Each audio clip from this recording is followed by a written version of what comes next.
Okay. I think it's Is League that of the one Legends. based on the game? Yeah, I think so. Oh my gosh, that's really funny.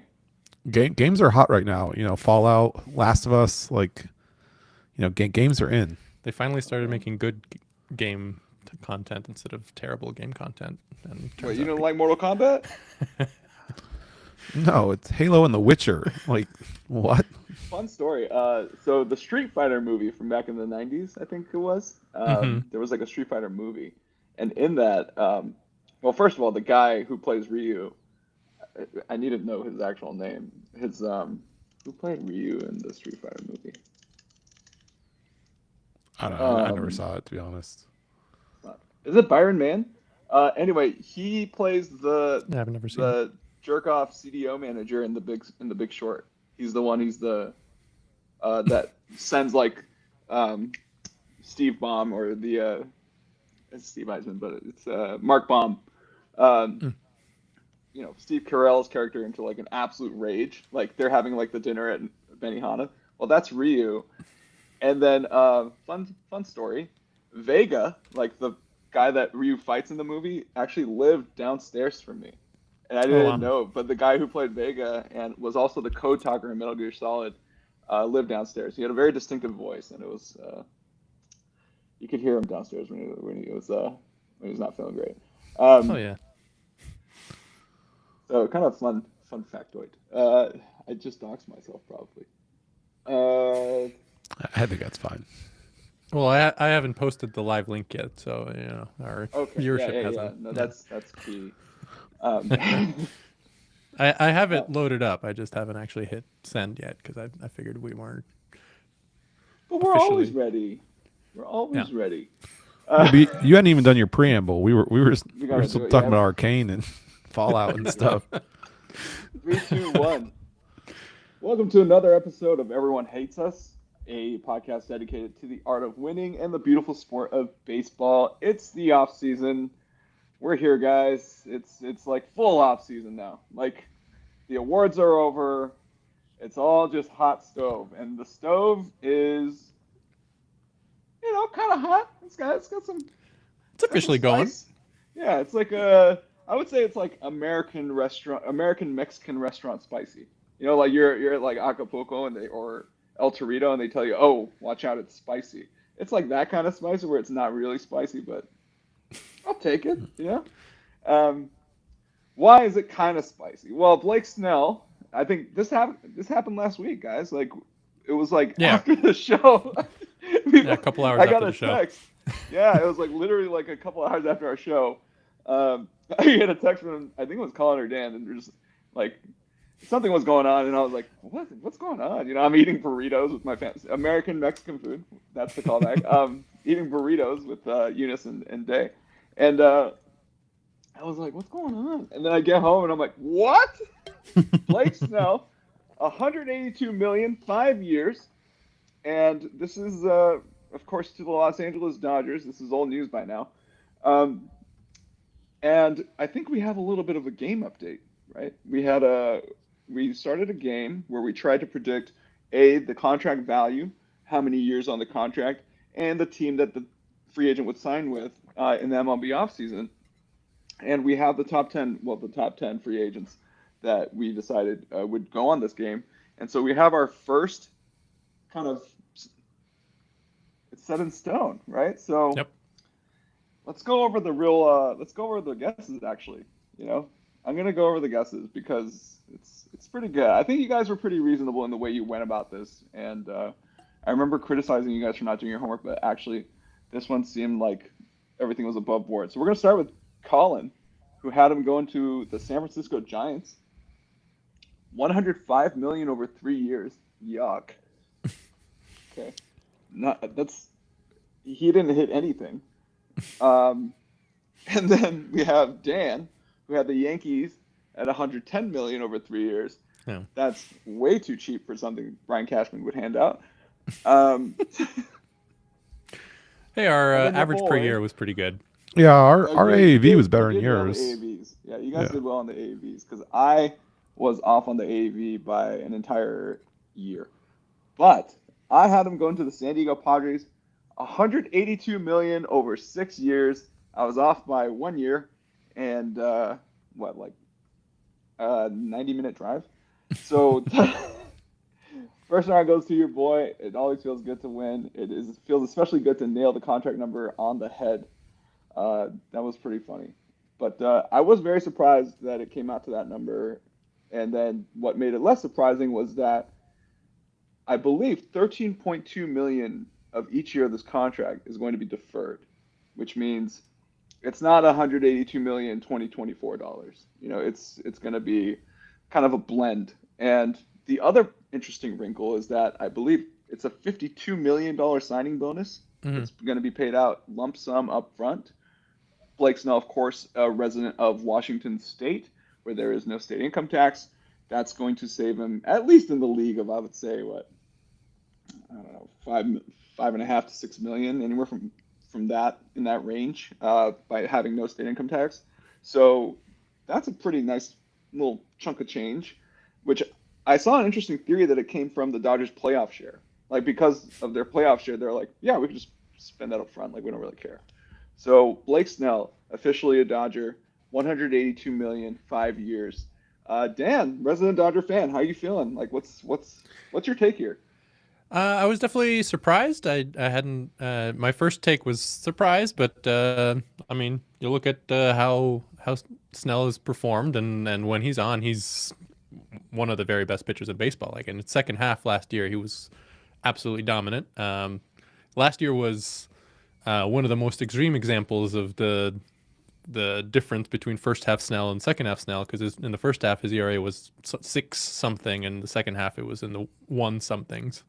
But ultimately, for a team like the Dodgers, who expects to be in the playoffs every year and has been in the playoffs every year for many, many years, that's the sort of player you want going out and pitching in the playoffs for you. And he has some slight durability concerns, but not nearly as much as some of the guys we picked up last year. And yeah, it's a positive. I continue to completely trust in Friedman and the Dodgers scouting staff, and who knows, maybe we know how to unlock second half Snell for the whole year. I'm excited. I'm excited to see what they see in him, and I mean, what we already see is great for the second half. Yeah, and speaking of those durability issues, he has a great K rate. I think it's a 98th percentile, 34.7% K rate, and then he's got a 10.5% walk rate, which might speak to some of the durability issues. Like, the pitch count's getting up there, and so he's probably not going to get you're not going to get as much run out of him innings wise as you might, like a Max Fried or a Logan Webb, right? So, all right, Murph, as someone on the butt end of this, like, has to watch this happen. What's your take on this? And I have a kind of like a sub question: are deferrals bad for the game? You get a lot of this, like, we need a salary cap. Last year it was like, oh, can't wait to see the Dodgers sign Ohtani and then get knocked out in the first round. Well, this year it's, we need a salary cap because this is getting out of hand. Murph, what's your take here? Are the Dodgers too strong? Is it out of hand, or what do you think should be the takeaway for the other fan bases? I mean, I think it's interesting, especially because, we had Heyman, I think, tweeted out like less than an hour before this thing even broadcast, that if the Dodgers like bring back Teo and get Roki or whatever, that the MLB is going to have a competitive like problem here. And I do think this is how a lot of people feel. But I mean, this is nothing new. I think from just a division rival's point of view, like, you guys have always spent a ton. I think previously what you guys were doing were taking on bad contracts to get good players. You haven't really been doing that recently, so you have space, and now you're spending money on good players.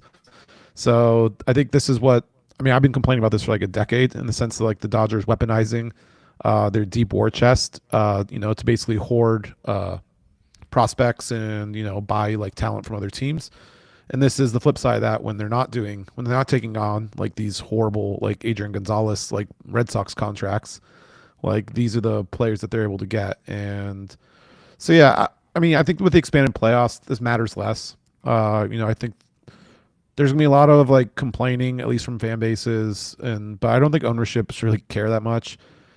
I think from your their point of view, you still have a best of 5 to beat the Dodgers in the NLDS. You have a best of 7 in the NLCS, and you can get them a third time. Baseball is still a pretty, up and down sport. But I mean, there's no way around it. I mean, this Dodgers team is absolutely loaded, like the Yankees of the late '90s, early 2000s. They're going to be a very, very tough out. I mean, you just look at that line, the rotation. Even, I mean, you have a lot of guys who don't necessarily go deep. You have guys who have injury concerns, but when you have like eight of them, it doesn't really matter. You can kind of it's an embarrassment of riches that just no other team has. And this is also why I think when you and I were talking about it even earlier this year, you were complaining about all the injuries the Dodgers had. And this is why other fan bases don't really care. I mean, the guys that you guys are bringing off the bench are just way better than everyone else's. When we had our issues with our rotation this year, we're pulling guys out of AA, single A. We're pulling up deep prospects, or we're taking DFA guys that should be out of the league. You guys are pulling up highly rated prospects and other things. So again, it's just more of the same. I mean, the Dodgers, thank God the Giants stopped that division title streak, I guess, because it's going to be tough to see that happen again. I mean, this was the prime year to do it. It feels like a missed chance. I think both the Padres and us probably feel like we kind of blew it a little bit because going forward, it's going to be tough to knock off the Dodgers. But with the extra playoff rounds, I think people are complaining too much. I think if anyone has a beef to complain, it's the state of California. The Dodgers are screwing them. I have a lot of tax money here. First with the Ohtani contract, and now the Snell one. Because Ohtani's leaving the state the moment those deferral payments come in. So yeah, that's who really should have beef right in there. But as for baseball, a lot of these owners can be spending more than they are. Dodgers make a lot of money. They're spending a lot of money.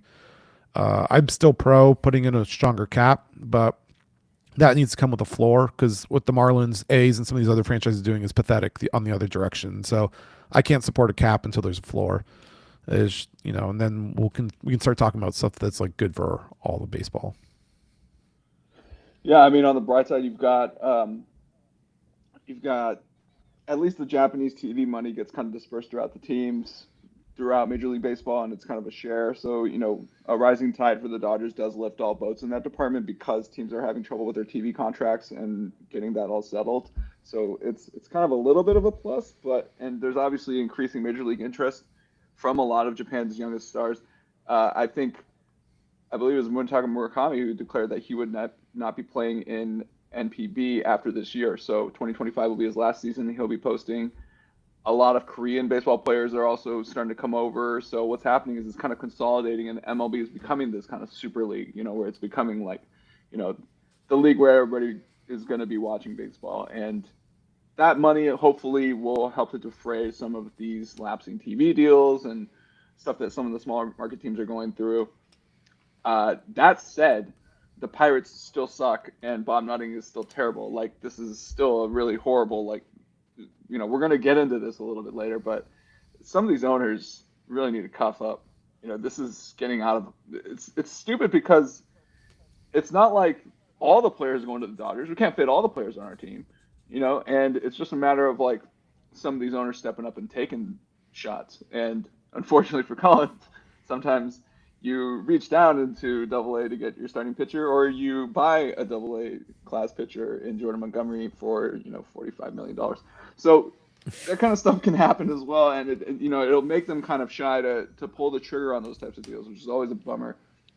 I mean, my bitterness also though is forget Ohtani, forget Snell.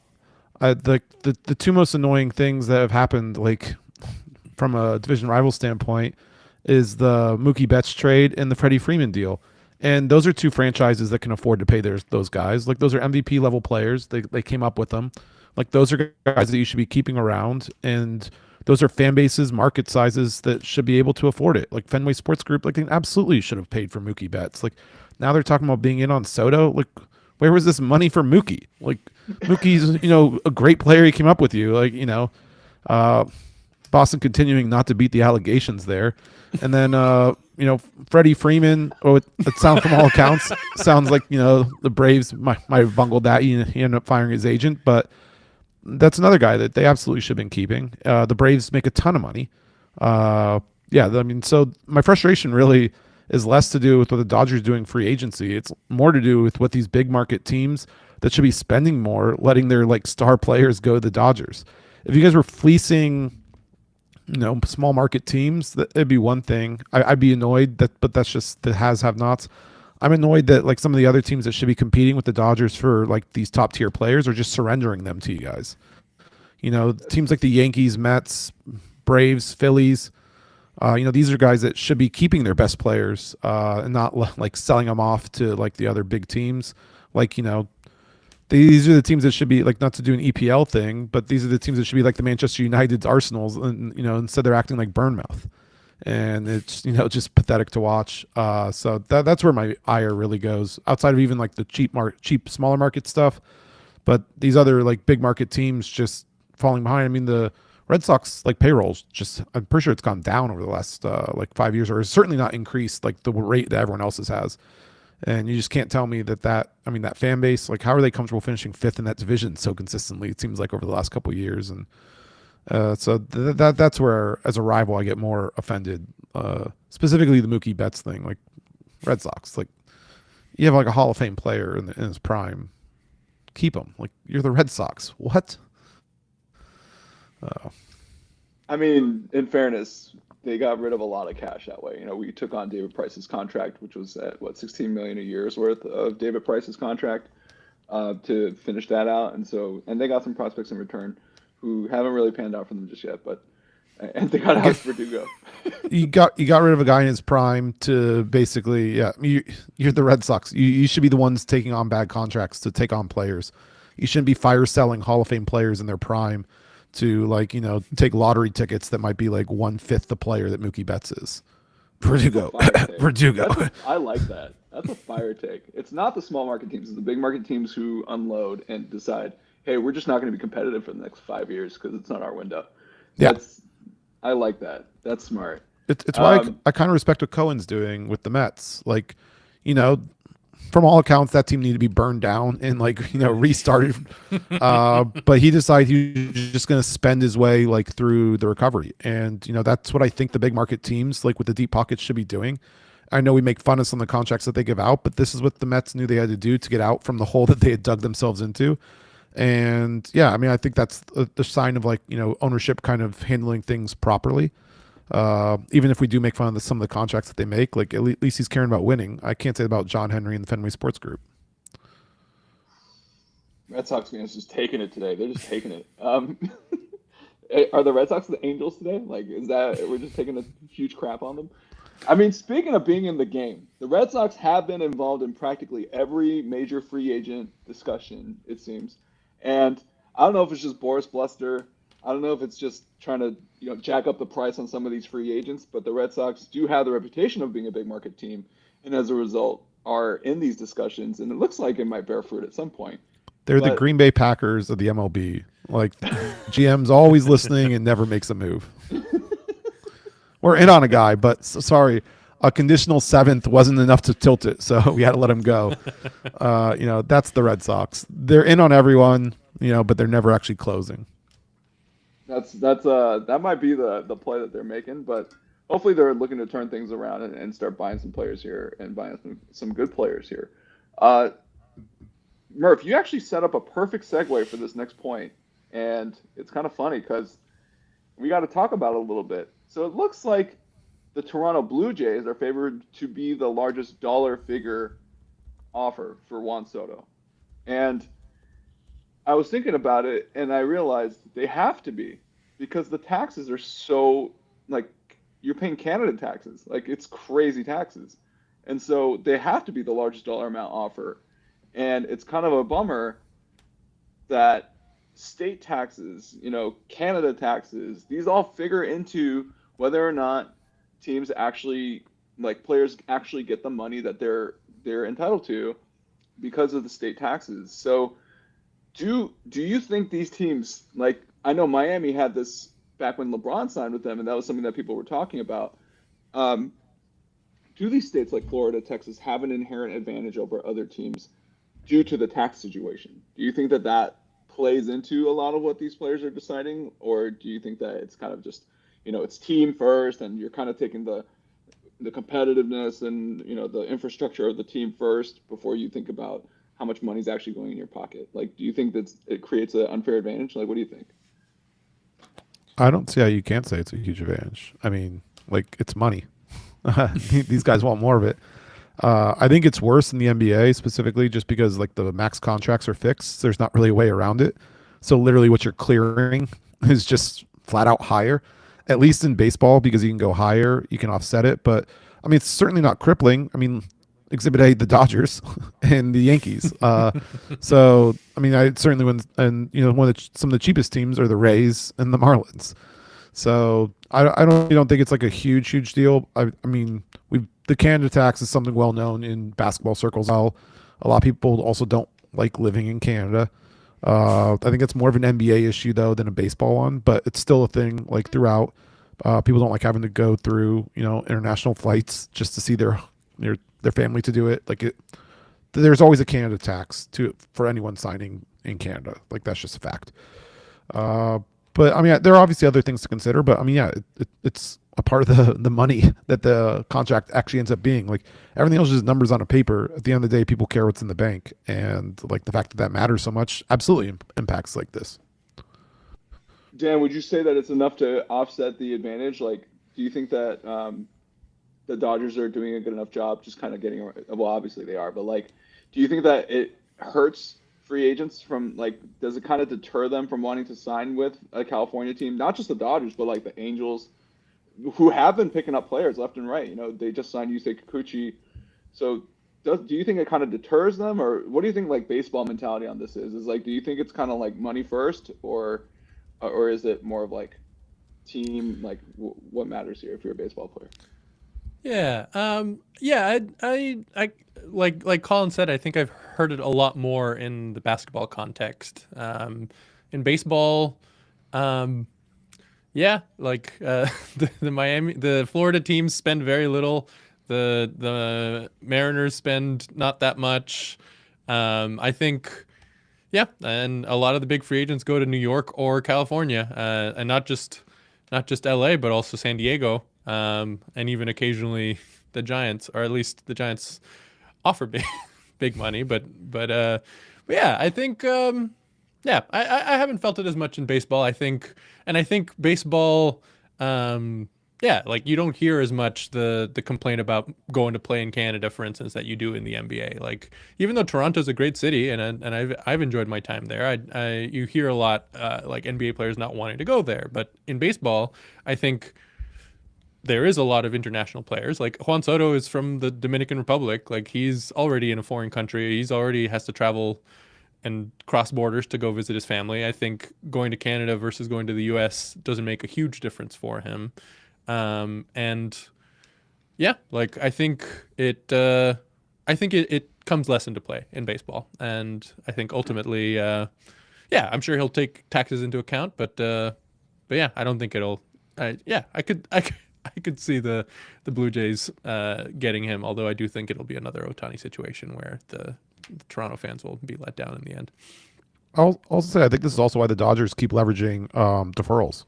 Yeah. I think if you're a player, like the money saved on paying California taxes versus paying Washington or a state with zero income tax on the back end of the deal is absolutely going to be probably more than the market return that you would get from investing the money anyway. So in that sense, or whatever, you can almost have the best of both worlds. I mean, you talked about the Snell contract, for instance, right? He gets a signing bonus based off of living in Washington. He's going to get the back end, presumably when he's living back in Washington. And so it's really just the AAV that he's paying in California. And again, it's only for the home games. So you end up like the Dodgers are being creative in making the difference in the sales tax and the income tax or whatever a lot less than, it would be otherwise. So I think that's the way the Dodgers are trying to get around it. But I agree with Dan. Just it's definitely more of an NBA thing because of like the max salaries like kind of beg it and force it to be so. Yeah, and we're dealing with some much bigger numbers on the NBA on a per year basis when you're talking about you're actually still in those states and it's kind of fixed. There's not, you have the waive and stretch where you can actually like kind of defer the money if you waive them. You don't really have that if they're playing and they're still like active on your roster and you have a $340 million contract to kind of figure out there, which is kind of in that realm where it's starting to get with the new media deals. So that's really interesting about the taxes, and something that maybe we can look into a little bit more. But this is probably the most boring podcast topic on the face of the planet, talking about state taxes and how it creates a competitive advantage for other teams. It's just something that is interested in, so I did that to you guys. Let's get back to the hot stove. Nolan Arenado with a slightly scandalous Instagram post where he put Kendrick Lamar's Dodger Blue as the background music for one of his posts on Instagram. It didn't have he wasn't wearing a Dodger jersey or anything, right? And it's just, and Kike Hernandez apparently went on his next post and was like, where's the song? And so Kike Hernandez, by the way, a free agent. It is crazy how Dodger free agents, like, any free agent whose incumbent team was the Dodgers is like acting like they're still part of the team, even though they're free agents. It has to be driving their agents crazy. And Dan, I got a question for you, actually. Do you think that they're just kind of waiting to see what happens, and then they'll make their salary fit into whatever the Dodgers need? Like, do you really, like, technically, I think Kershaw's a free agent, right? Like, he hasn't been signed yet? Maybe, yeah. I haven't followed, but yeah, I just assume that he'll be on the team. I'm not sure. Right. Yeah. So, like, if you're Kike Hernandez, like, are you just kind of waiting and sitting and just being like, yeah, and I'll take a $3.5 million flyer when it's all said and done? Like, what do you think is going on here? With Kike, yeah, I wouldn't be surprised if we just snap him back up for whatever makes sense. I think he loves playing the Dodgers and is almost a entirely different player. And we seem to appreciate his October magic and have leveraged that excellently in last year's playoffs. Less so for someone like Flaherty, which we talked about in a different podcast. But yeah, again, like when we talked about that, I think players like we won the World Series. Like these guys banded together and came back against the Padres and had a great run and yeah, I mean there's a lot of sense of team that comes from something like that. As for Arenado, I don't think it makes a lot of sense for the Dodgers to go after him since we already have Max Muncy, who has been a better player than him the last couple of years. But yeah, I do like Kike stirring the pot. That's always a plus, especially if it annoys Cardinals fans. That's a big one. Yeah. I'm thinking. So here's my theory, and I'm that guy, that meme with the guy in front of the board with all the like string and thumbtacks. Yeah. So my thing is that the Dodgers kind of put this out there, just to kind of soften up the third base market. And the Phillies are shopping Alec Boehm, and that's pretty like out there. They know it's going down. Alex Bregman is a free agent. And so, like, you have all these third base options, and then you just flood it with, like, by the way, Max Muncy might be on the table too. And you just kind of throw that out there. And what ends up happening is, like, the market's kind of a little bit saturated right now. And so what happens is maybe, like, the values go down, the return on the Phillies, the return the Phillies might get for Alec Boehm might not be as high. That's, like, my tinfoil hat theory is that the Dodgers throw that out there and just like, oh, yeah, we might get Nolan, so we don't really need Max. Obviously, it would be a very dumb thing to do. I think Nolan's OPS plus is like 103 last year, something really sad.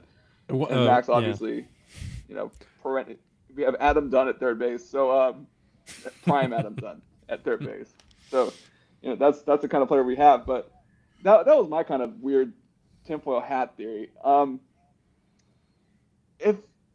Now we're gonna switch gears real quick. There's another thing that was proposed that was really intriguing.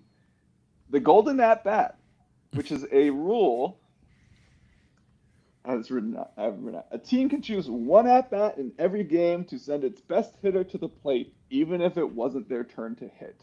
Now, this is baseball sacrilege for most people. Now, but it does make it interesting. It's a little gimmicky. But I just want to know, Murph, who do you think it's going to be? Just take the D-backs, for example. Are you going to put your best bat out there, the hottest bat out there? Like, is this a situational type of thing? Or do you, like, does this become like a title for the player? Like, yeah, I'm the golden AB. What do you think is going to happen? Like, with the D-backs, for example, would you put Corbin Carroll out there every single time? Or would You know, What? what would you No, do? it'd be Ketel Marte. Like, Oh, that's right. like without a doubt. Unless we're playing at You Dodger thought you're golden Stadium. at bat? Unless Why it's are you Dodger saying your Stadium, best we're just gonna spam you guys with Christian Walker. But yeah, I mean, I think the idea is stupid. I think it ruins the whole idea between lineup construction. I think it ruined, like, especially with the 3 batter minimum for relievers at this point. You're basically kind of getting around that whole thing as well. It just seems very punitive on like what the other team's trying to do, and it just kind of breaks up a lot of things. Also, like, what if you put Otani up, like, or whatever, for instance, and he's up next at bat too? Like, are you gonna have a ghost runner? Does he get an automatic base runner with it? Yeah, that's what I mean though. Like, are you gonna be able to like bat him twice in a row? Like, does that have to be a position where they can never be on base? Because that can't be guaranteed really for an inning even, depending on like when you have it. Obviously, so as an automatic out if the person like then like would have come back around and batted, but he's on base instead. Is that going to force people to like doing stupid rundowns to try and like not take the automatic at bat? Like, the whole idea behind it, I think, is dumb. I think it kind of ruins the whole point of the whole team thing of kind of what a lineup is.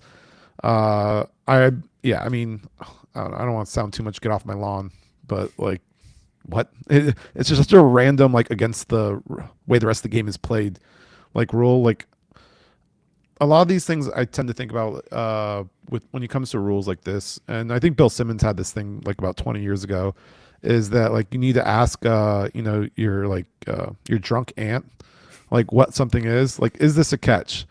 Like in football, I think is the one that he was using. And if it looks good to them, then that should be a catch, and the rule should like kind of back that.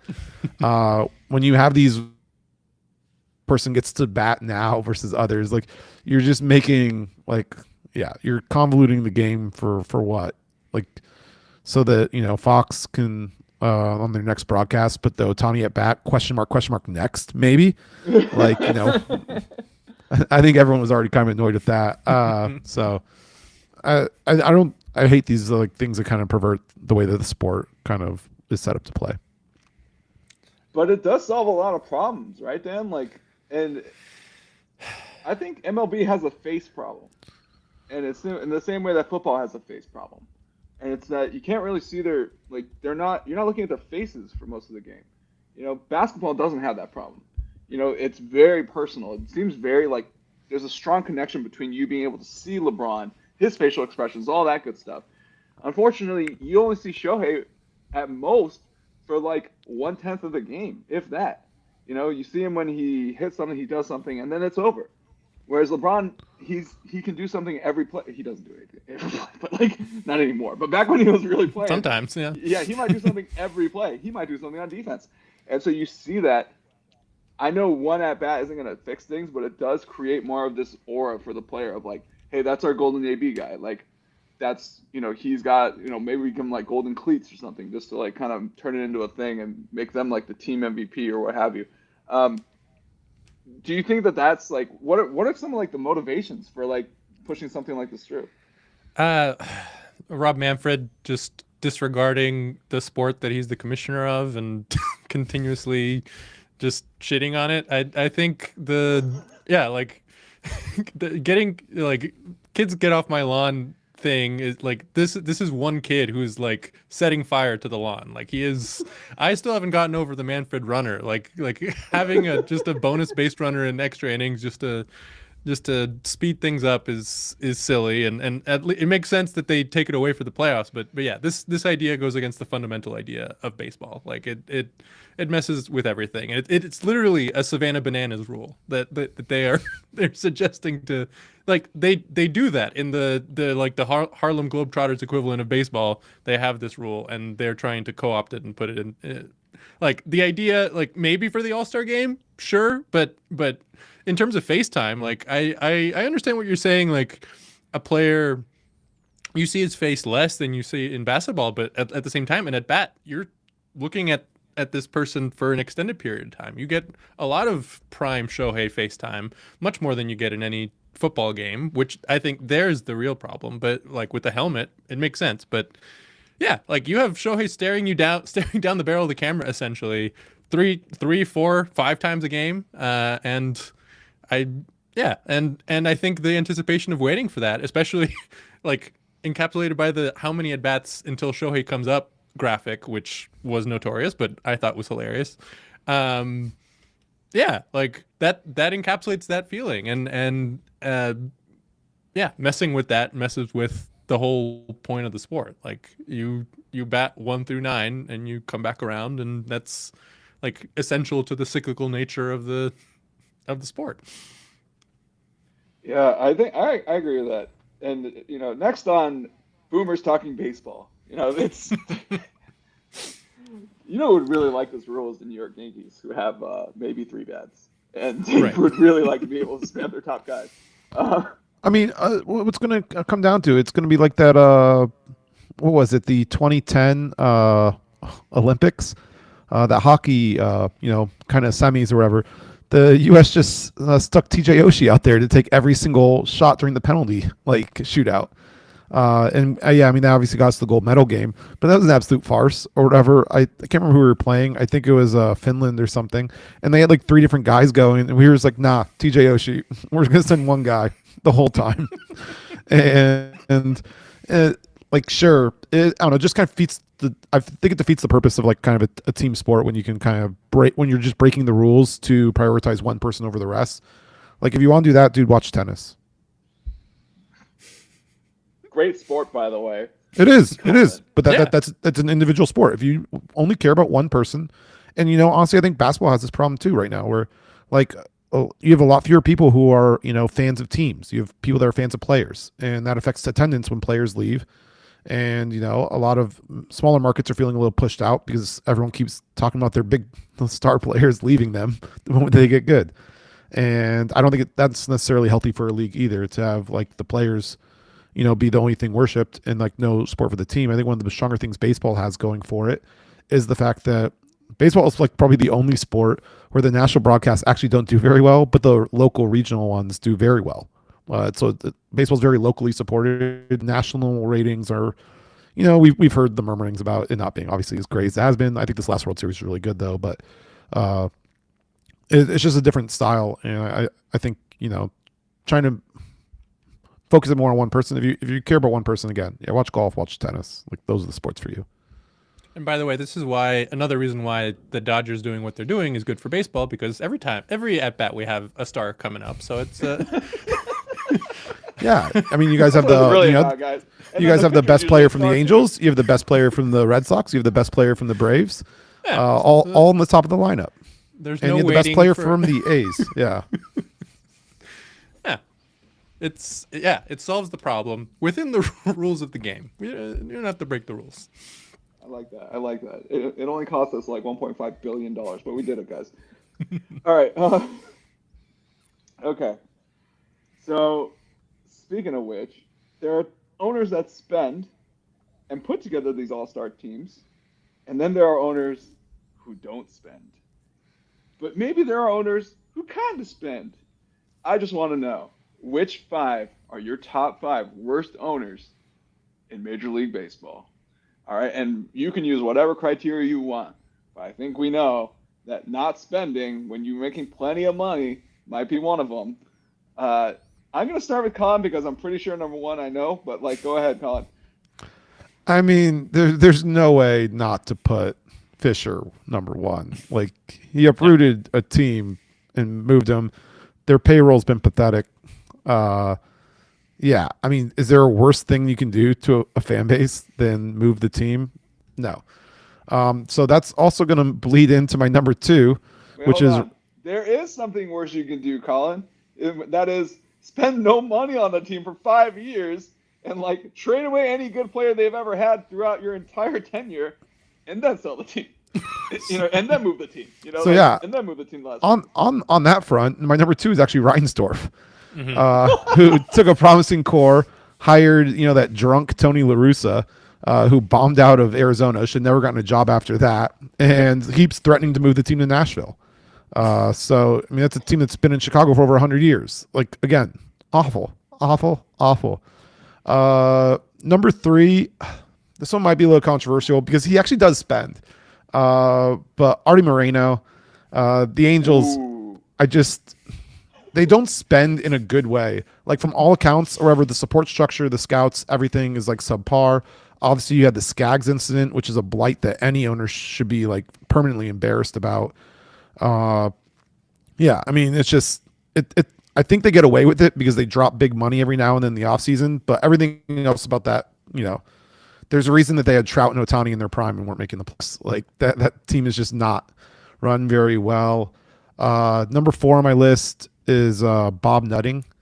I mean, this one's just pretty cookie cutter. He's a generational cheap ass. Like that's number 5. Just, and you know what? Like I think there's a strong argument for Ricketts, just because there's no reason the Cubs should ever be selling like that. That's another franchise that's in my doghouse for like letting it get to this state. But I a lot of things Kendrick does just annoy the hell out of me. I don't think he spends the way that we can afford to. His whole thing with the Dodgers is just weird infatuation, which I mean, I guess does kind of reflect the fan base a little bit at times. But the no blue behind home plate, bringing the horses out to stop people coming into the pool, just so much stuff that he does just leads to like an absolute clown show. I will never really forgive him for publicly dumping on Luis Gonzalez, implying that he took steroids. It's your World Series hero. He reconciled that, but he also, right? I mean, he also had 57 home runs. He wasn't the owner at the time, though. That was Colangelo.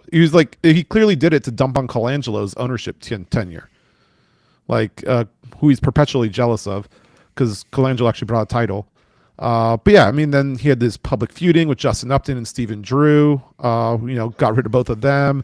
Obviously, the Jordan Montgomery thing again. The dude's always just running his mouth, dumping on our players. Last segment. This is not the rant segment.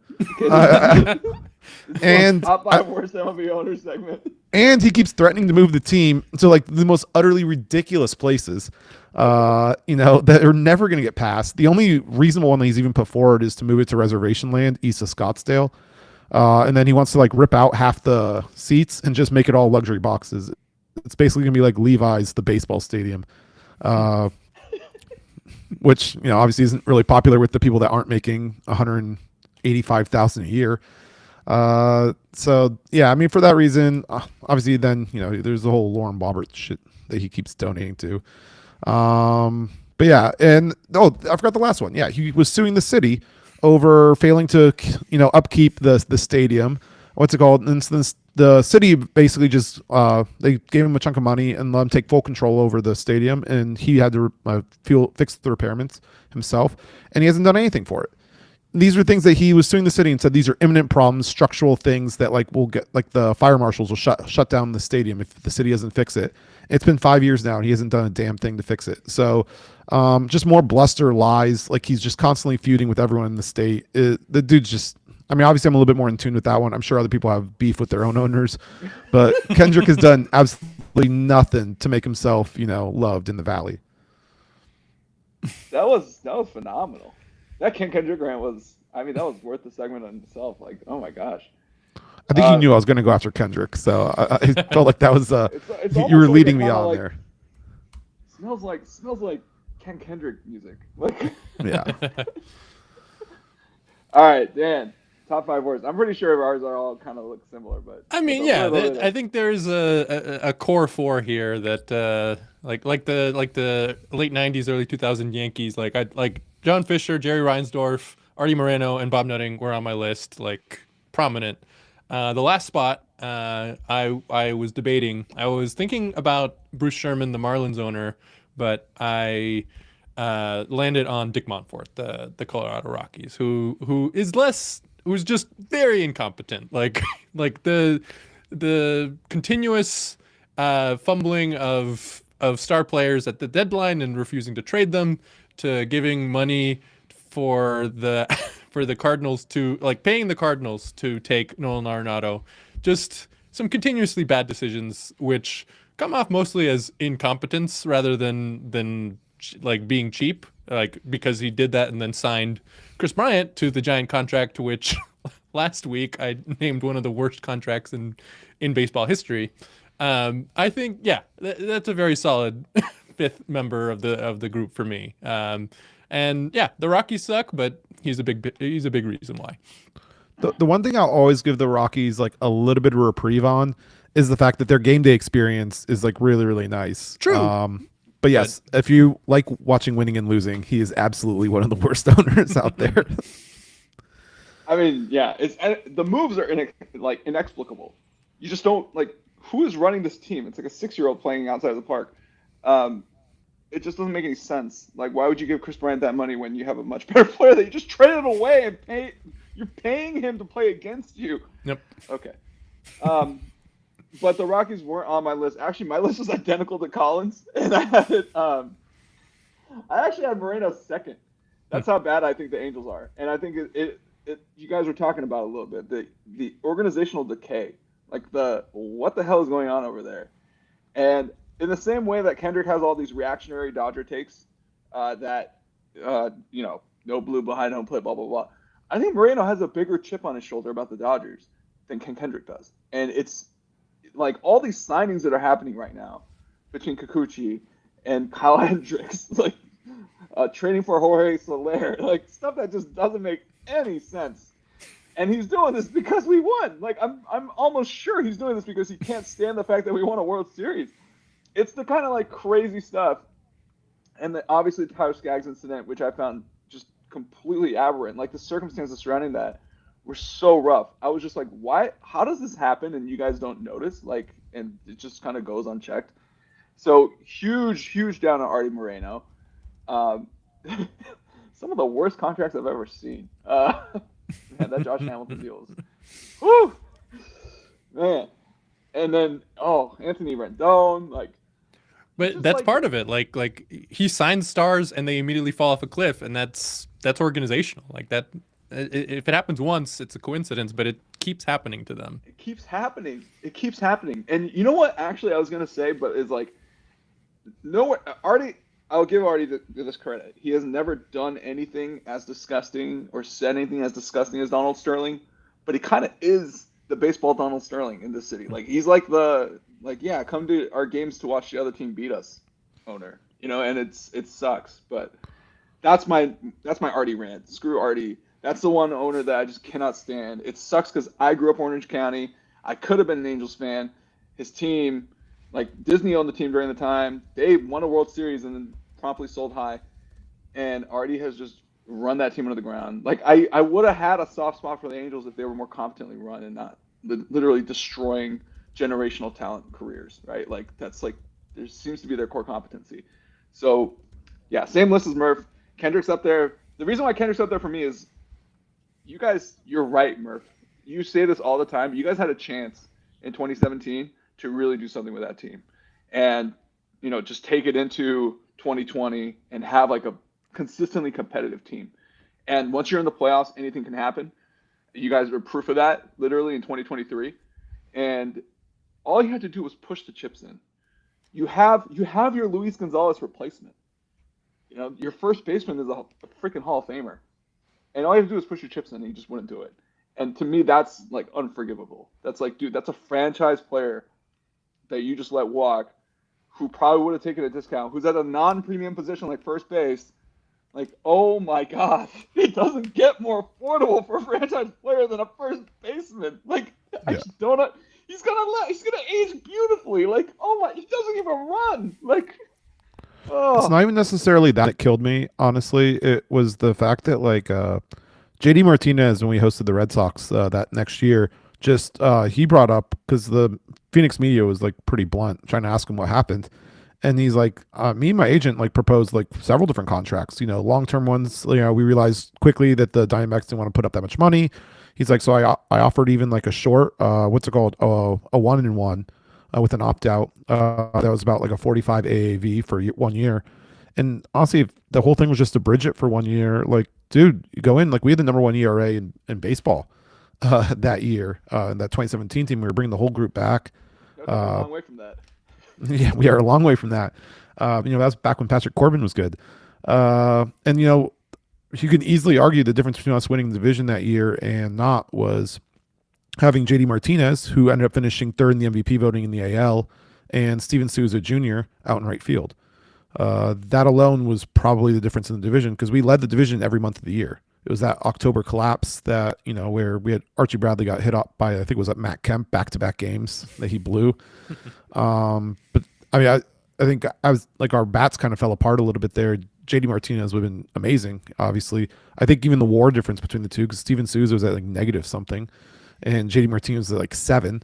So if you buy WAR, that 8 WAR difference easily puts us like comfortably on top of the division.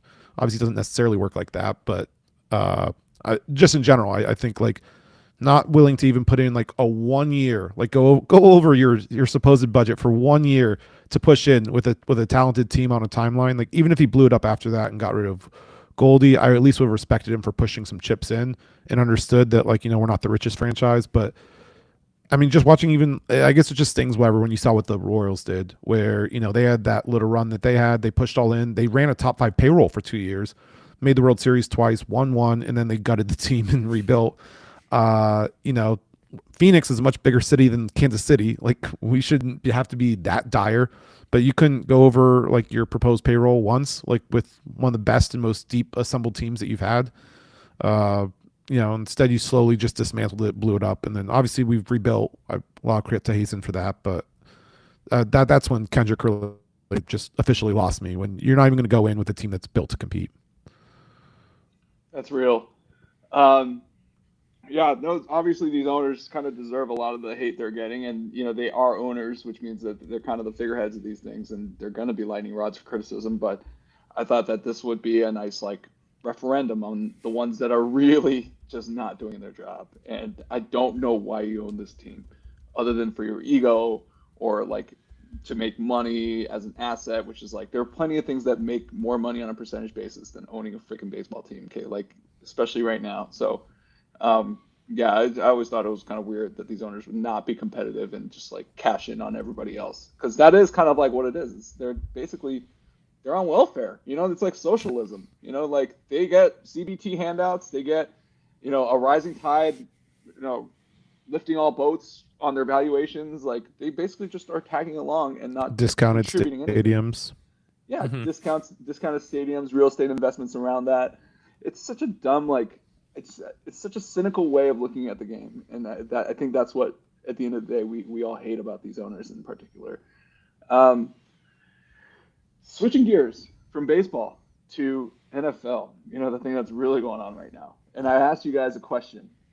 I want to know which NFL team. So now we have a very interesting NFL landscape where the NFC North is like, oh my God, what is in the water over there?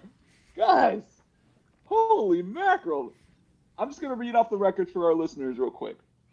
We got the Lions and this is the NFC North in the NFL. We got the Lions at 11-1, the Vikings at 10-2, the Packers at 9-3. What the crap? Like it's stuck, guys. Like the Vikings are not choking this season away. And then you've got like the have-not divisions where they're like, the Falcons are leading the NFC South at 6-6, and the NFC West is literally 2 games apart from first to last at 7-5 and 5-7 for the Niners. Like you have these weird situations, and then you got the crazy loaded NFC North, which I know strength of schedule plays into this a little bit, but because it's your guys' turn to play, which division was AFC South, and AFC South. Oh, that's a lot I of fun. believe the 3 teams that are on top of the North right now are 12-0 versus the AFC South. So beating them like the redheaded stepchildren they are is Our apologies to all stepchildren and redheads. Nothing wrong with y'all. Jesus, Colin, you got me making apologies in the middle of a. It's a figure of speech. It's not not any figure of speech that I approved of. That's ridiculous. That is exclusionary. We don't do that here. Murph, we got a bunch of 9-win teams though. We've got the Steelers, we've got the Chiefs, we've got the Bills, and then in the NFC we've got the Eagles, the Lions, Vikings, Packers. I want to know which one of these teams is the big fraud. Who here is not one of us? So I'll just say Bills, Lions, Eagles, Packers, I buy fully and wholly. When you posted it originally, Guys snuck Packers in there like it was no big deal. Like I agree. They're playing well. They're good. What's it called? Yeah, I mean, what's it called? We lost on a slip and slide in Brazil, and the first game Love came back from the injury, and we have one other loss outside of that. Yeah, I'm not really too concerned about the Packers. Very solid team. All right, sorry for interrupting. Okay, so Bills, Lions, Eagles, Packers. So I was gonna say that, like, the way it was originally phrased was overrated / fraudulent. If we're talking about overrated, it's the Chiefs. They're 11-1. They can't seem to blow anybody out. They need a game-winning drive to beat teams like the Panthers, a fumbled snap, a blocked field goal to win games against the Raiders and stuff. Like, this is, I mean, by all accounts, this is the weakest 11-1 team in NFL history. But I would not call them frauds because, like, the track record of Mahomes, Kelsey, Andy Reid, Chris Jones, Spags, like, it's way too much to call this team ever frauds. Like, I just want to be very clear about that.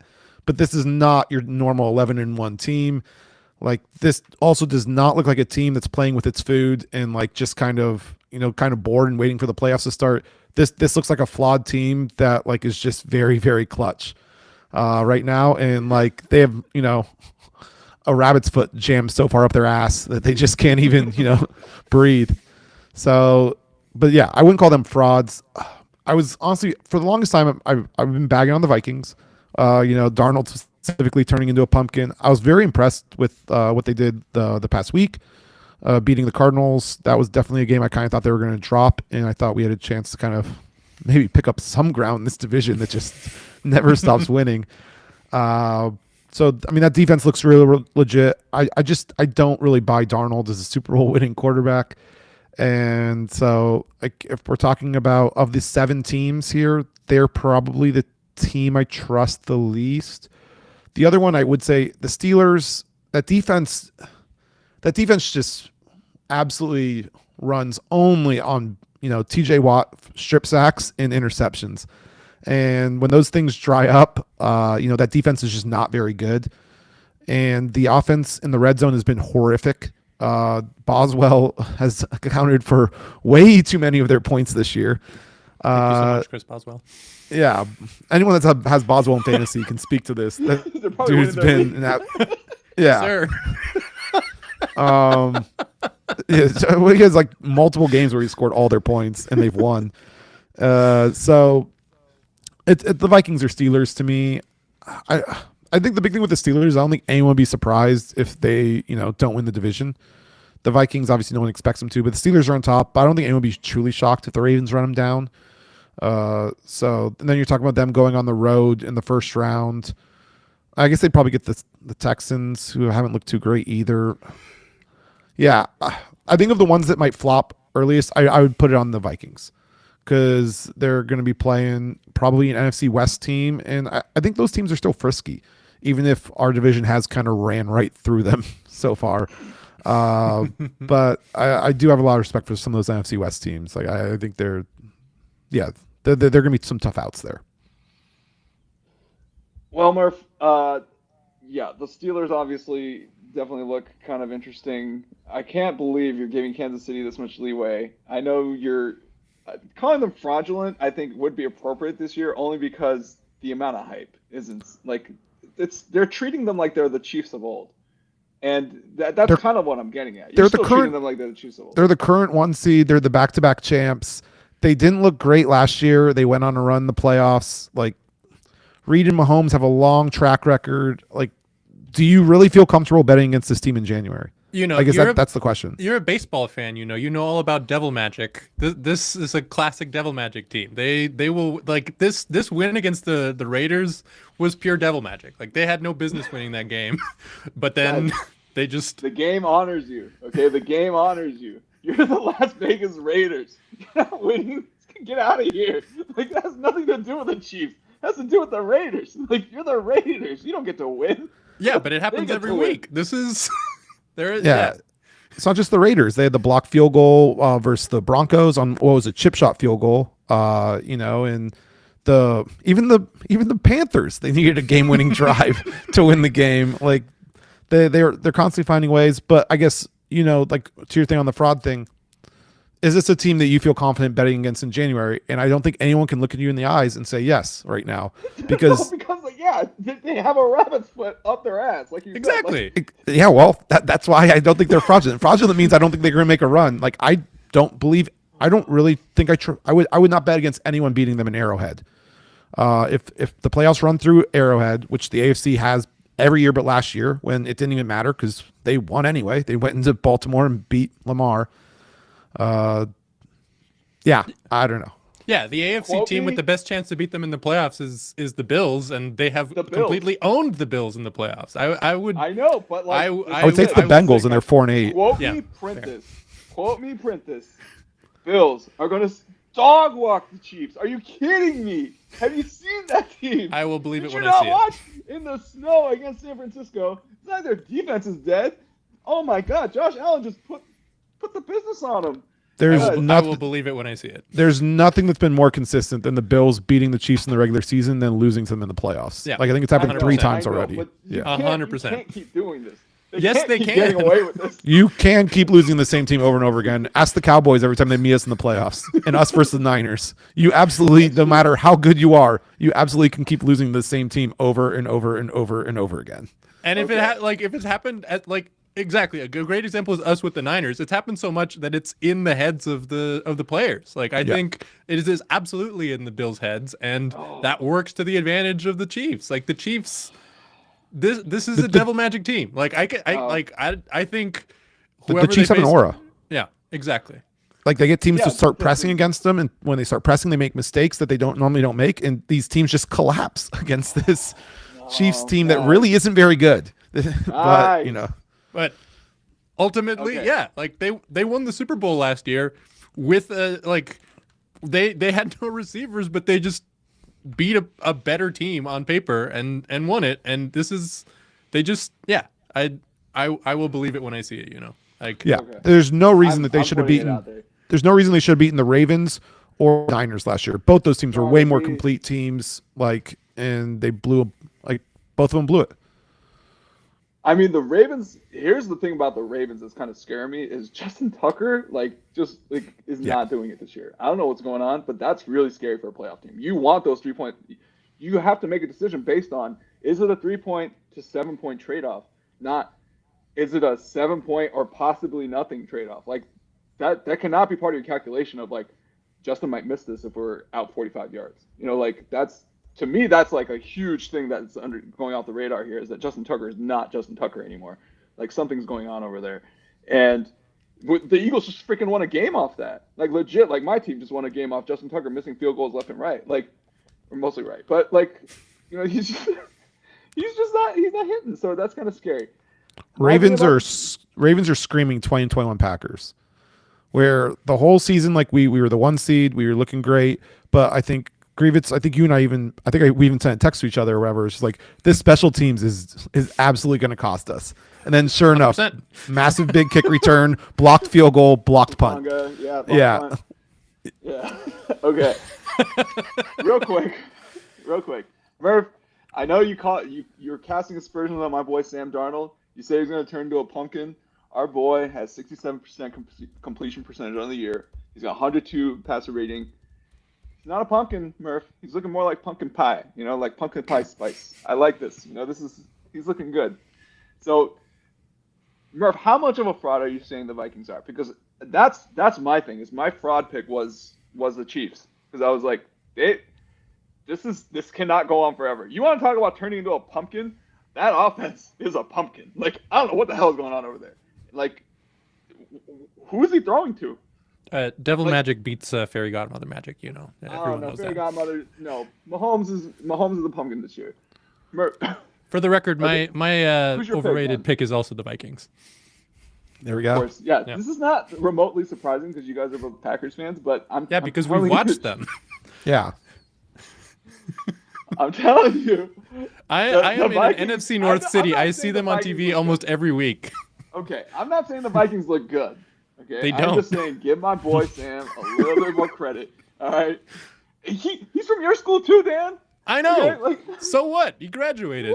He's gone. Big one. I was really impressed when he put up 4 field goals versus Jacksonville. That was just a that real one can't be avoided. dominant win from the the notes, and I was like, oh, this one doesn't look good. I'm gonna have to defend this.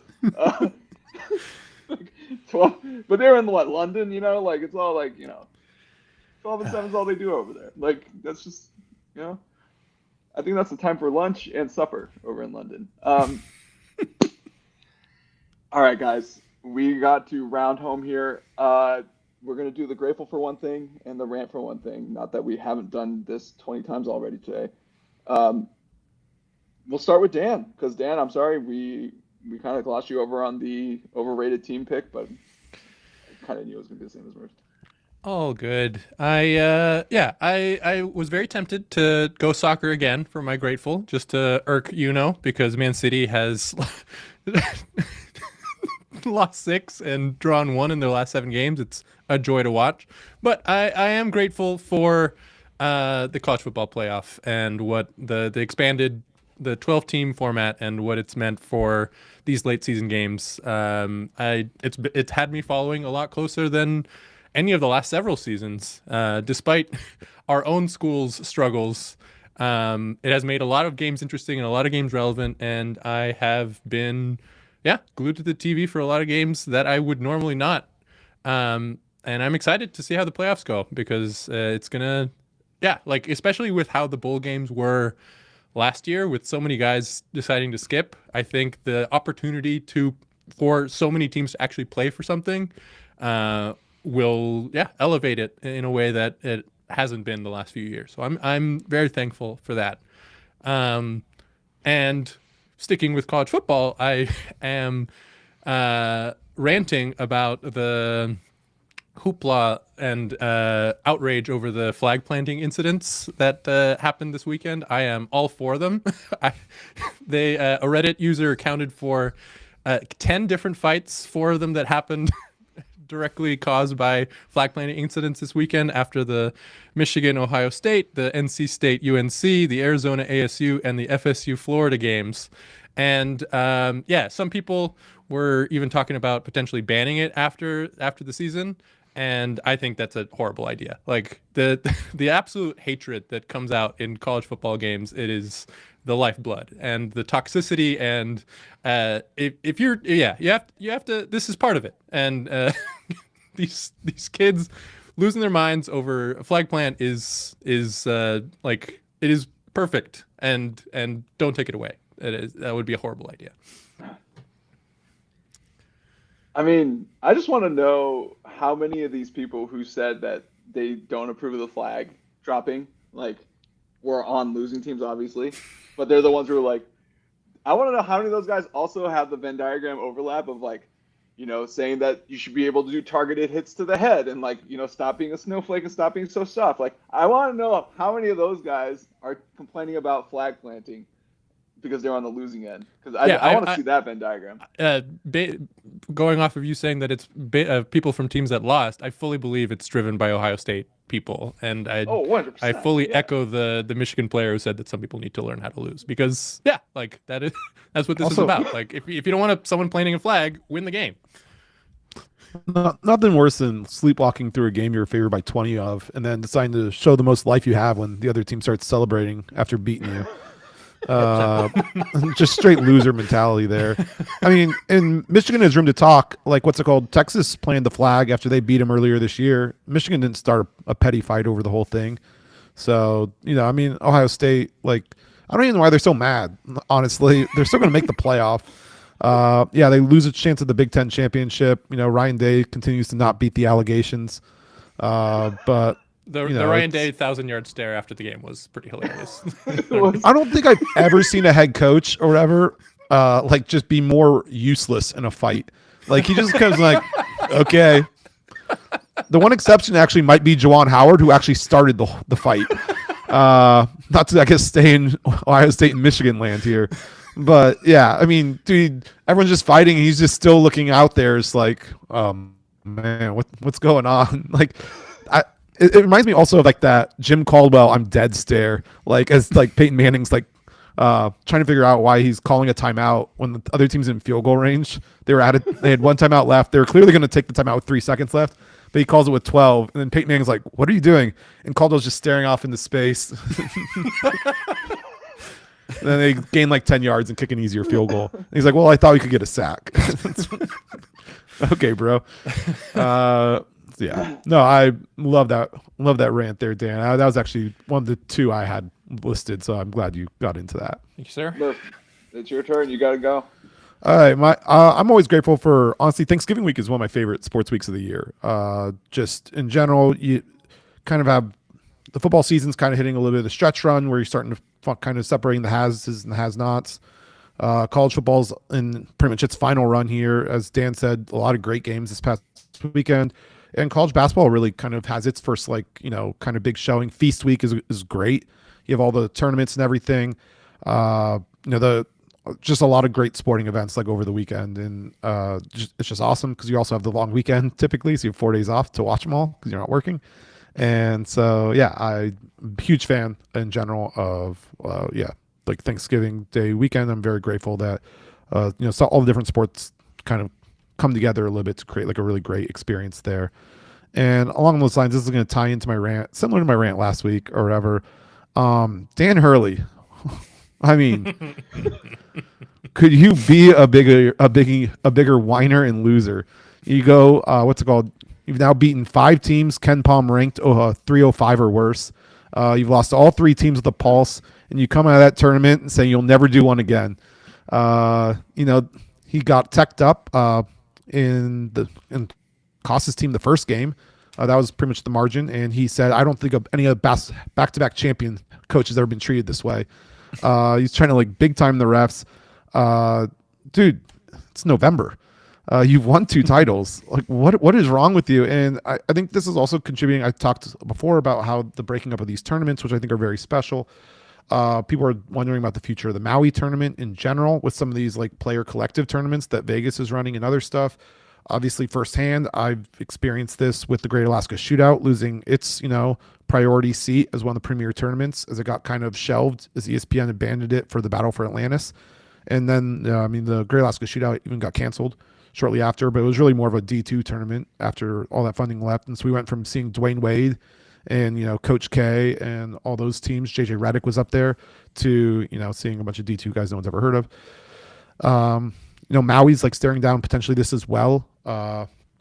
And when you have, kind of big stewards of the game like Dan Hurley come out and just dump on the tournament, that's supposed to be a really special moment, I think, for everyone, and kind of just trash everything about it. It's you just kind of don't expect that from someone who kind of came up and played through college and everything. You expect them to have maybe a little bit more appreciation for what some of these things mean.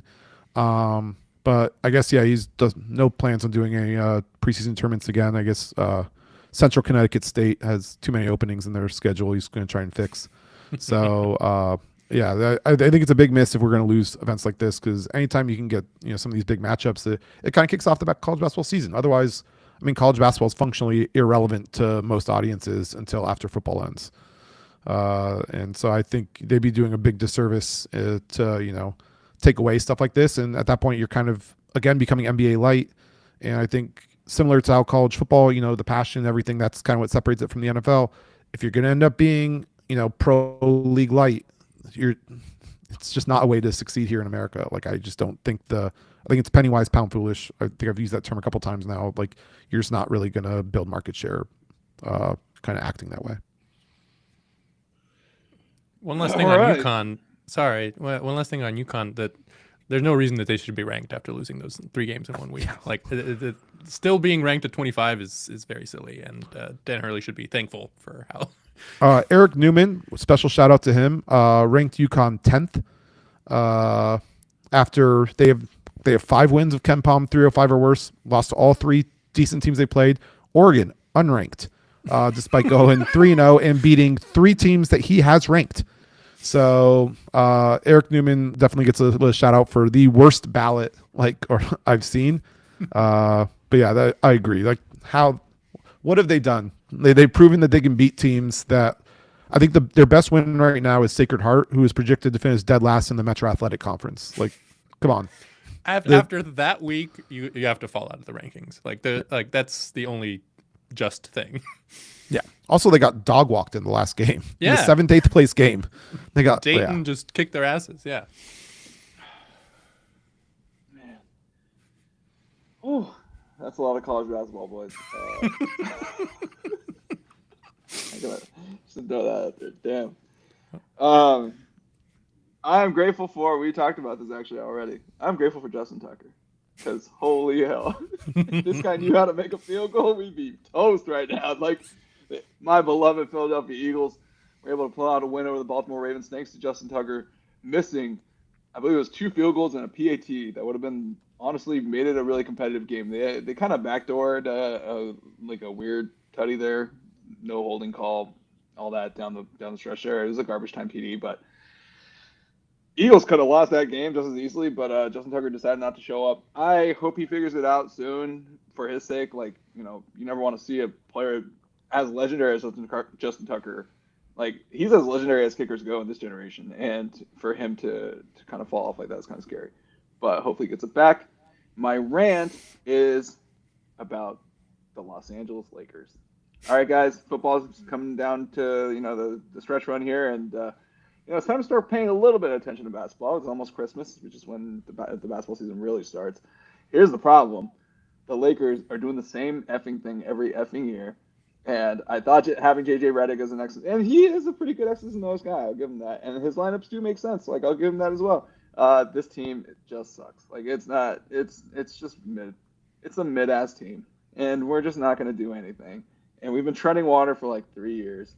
And it sucks. And just knowing that there's no point in watching basketball. And that's the thing I kind of hate about basketball. It's so easy to check out of it. Like, we're just like, dude, we suck this year, whatever. Like, we're kind of mid this year. Like, I guess I'll go to a game, maybe, if I get the tickets for free.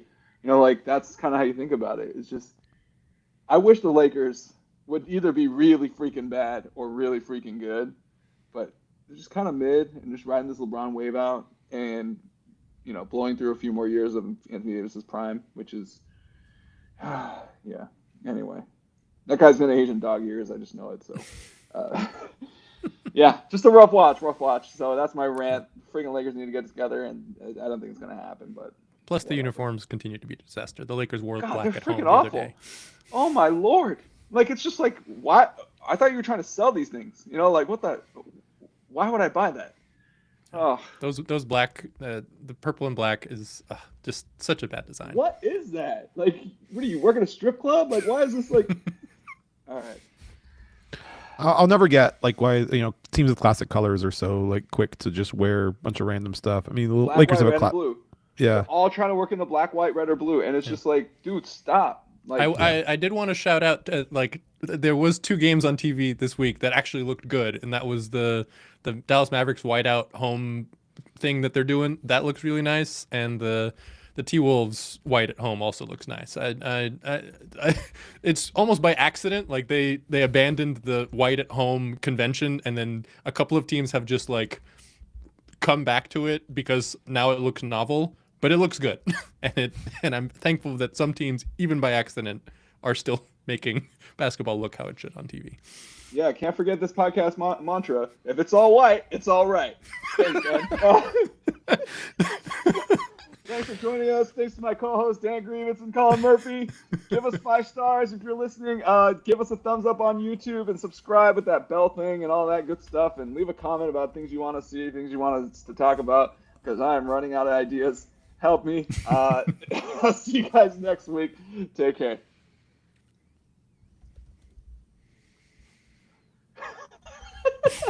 Two whiteouts. 2 whiteouts.